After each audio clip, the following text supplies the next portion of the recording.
الرحيم. وعن ابن عمر رضي الله تعالى عنهما قال قال رسول الله صلى الله عليه وسلم: ليس الواصل بالمكافي ولكن الواصل الذي إذا قطعت رحمه وصلها.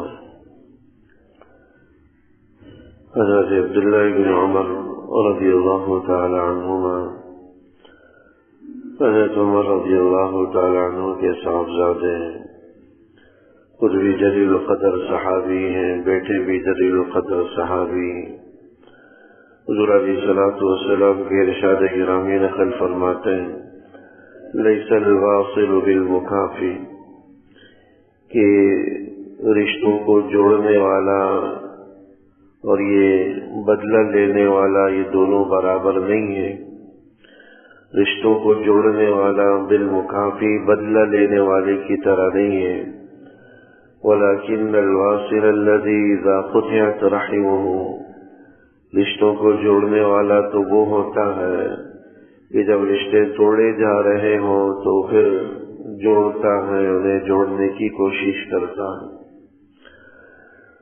احادیث مبارکہ صلہ رحمی سے متعلق، رشتہ داریاں جوڑنے سے متعلق، قرابت داریوں کو برقرار رکھنے سے متعلق چل رہی ہیں۔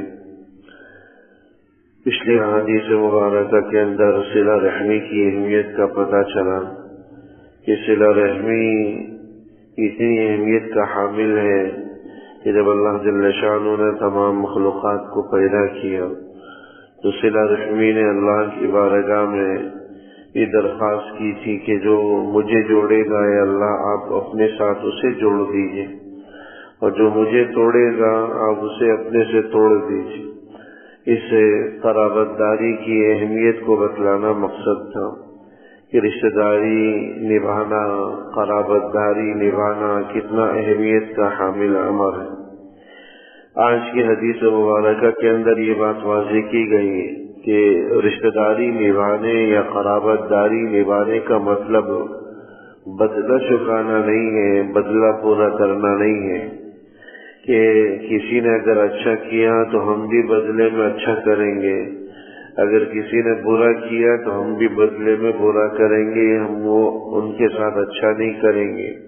یعنی جو ہمارے معاشرے کی سوچ ہے آج کل، اس حدیث مبارک کے اندر اس چیز کی نفی کی جا رہی۔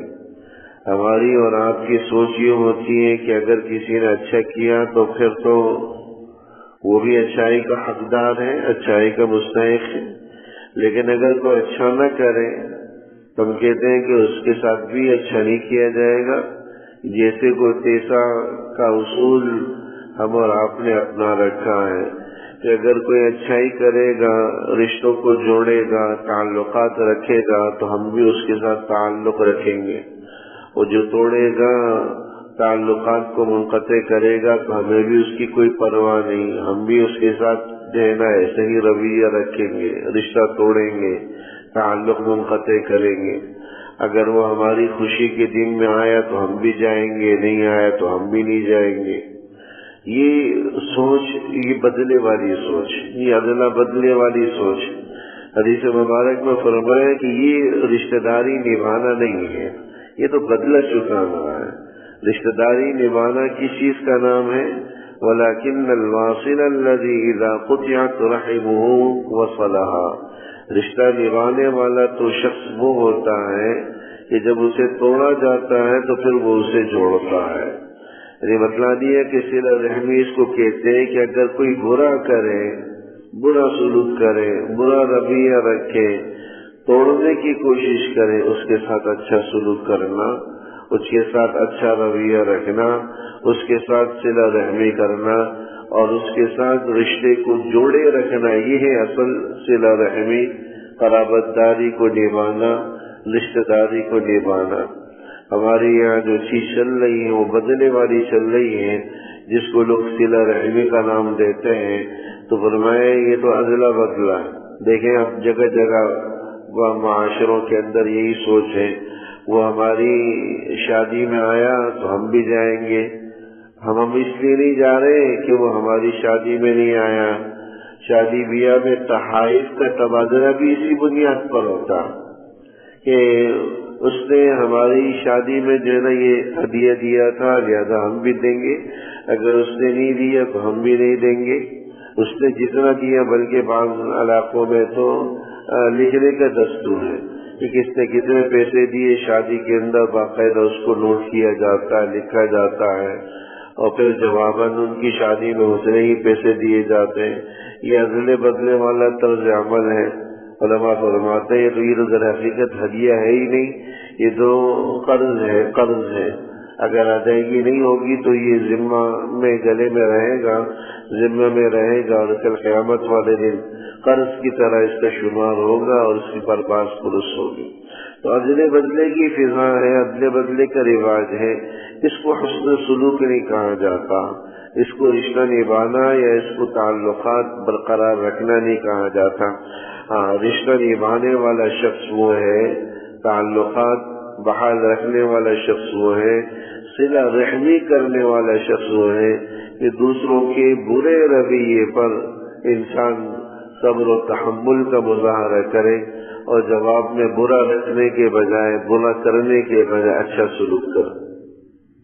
یہ جو آج لوگ کہتے ہیں کہ ہم کسی کی غلط بات برداشت نہیں کرتے، غلط بات ہمیں بالکل بھی قبول نہیں ہوتی، غلط بات ہمیں برداشت نہیں ہوتی، تو دیکھیں اصل اخلاق اور صلہ رحمی تو یہی ہے کہ لوگوں کی ناروا اور غلط باتوں کو آدمی برداشت کرے. اچھی باتوں کو ہر کوئی برداشت کرتا ہے، اچھی باتیں تو ہر آدمی کو اچھی لگتی ہیں.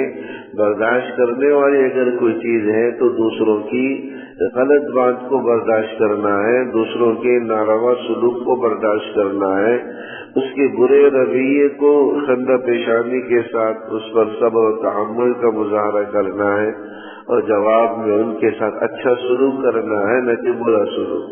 یہ اصل صلہ رحمی کہلاتی ہے، جس کو اس حدیث مبارک کے اندر بیان کیا گیا، اور جس کے جو فضائل بیان کیے گئے ہیں وہ بھی اسی صلہ رحمی کے ہیں، نہ کہ اس صلہ رحمی کے جو بدلے کے نام پر ہمارے معاشرے کے اندر رائج ہے، جس کو لوگ صلہ رحمی کہتے ہیں.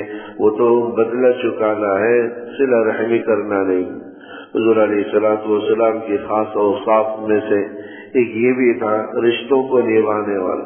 جب حضور علیہ الصلوۃ والسلام ہجرت، حضور علیہ الصلوۃ والسلام پر جب پہلی وحی نازل ہوئی، اس موقع پر حضرت خدیجہ رضی اللہ تعالی عنہا نے حضور علیہ الصلوۃ والسلام کے بارے میں جو صفات گنوائی تھی وہ یہی تھی، انک لتصل الرحم، آپ تو وہ ہیں جو صلہ رحمی کرتے ہیں، رشتوں کو جوڑتے ہیں، تعلقات کو رکھتے ہیں، تعلقات منقطع نہیں کرتے، لوگوں کی تکلیف دے اور ایذا رسا باتوں پر صبر و تحمل کا مظاہرہ کرتے ہیں، اور جواباً ان کے ساتھ اچھا سلوک کرتے ہیں، برا رویہ رکھنے سے گریز کرتے ہیں.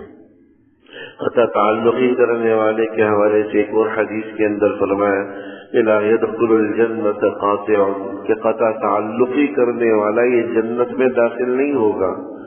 قطع تعلقی کرنے والا، رشتوں کو توڑنے والا یہ جنت میں داخل نہیں ہوگا. بڑی بڑی مشہور احادیث کتابوں کے اندر، حدیث کی کتابوں کے اندر یہ حدیث موجود ہے کہ قطع رحمی کرنے والا، رشتوں کو توڑنے والا جنت میں داخل نہیں ہوگا. اگرچہ علماء اس حدیث کا مطلب یہی بیان کرتے ہیں کہ ایسا شخص اول محلے میں جنت میں داخل نہیں ہوگا، اپنی اس کوتاہی کا، غلطی کی وہ سزا بھگتے گا. نہ معلوم کہ کتنے طویل دورانیے تک جہنم میں رہنا پڑے گا، اس کا کوئی حد و حساب نہیں ہے. اللہ جل شانہ ہم سب کو صحیح سمجھ نصیب فرمائے.